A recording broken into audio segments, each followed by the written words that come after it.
یگو اف خبات همو گرن پارا گلی کردستانه گرن پارا مروفاهیه ده شخصی ره حوالن می شهیده به تیبت به پیشنگتیا جن و هر دائم ام بناف دکن ده بیجن شورشا باکر و رجلات سوریه شورشا جن پیشنگتیا و شورشه دکه جبرگو تواهی گلی مدزانه به سالانه تکوشینا گلی کرد لسر پیایه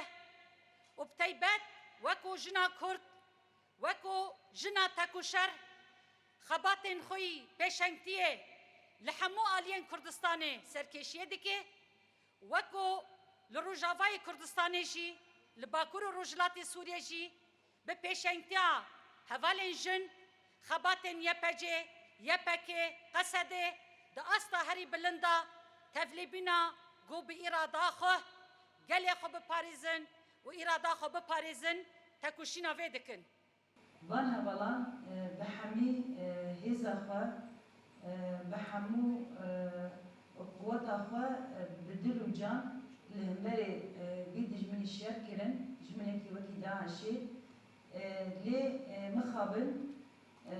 یکو هفکاریا داعش دیگه نه تنها هفکاریاوی یکو داعش بسلمه دیگه چه ملی عسکری دبه چه ملی سیاسی دبه چه ملی بردوزی دبه چه ملی ذهنی دبه destek دیدی و خود دیگه bu sersebaba yani xwalrana girt ban hevalana û sebebê wê jî ev heval şehîd ketin lê em vê dibêjin wekî jinên tek û şer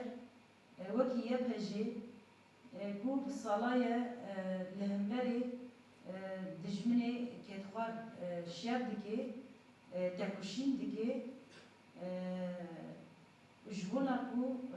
bigihê azadiya xwe em dibêjin ev tekuşîn gerekî her biçî mezin bibe her biçî bilind bibe û desteka jina Kurd û jina cîhanê ku îro jê re dike û didê meşandin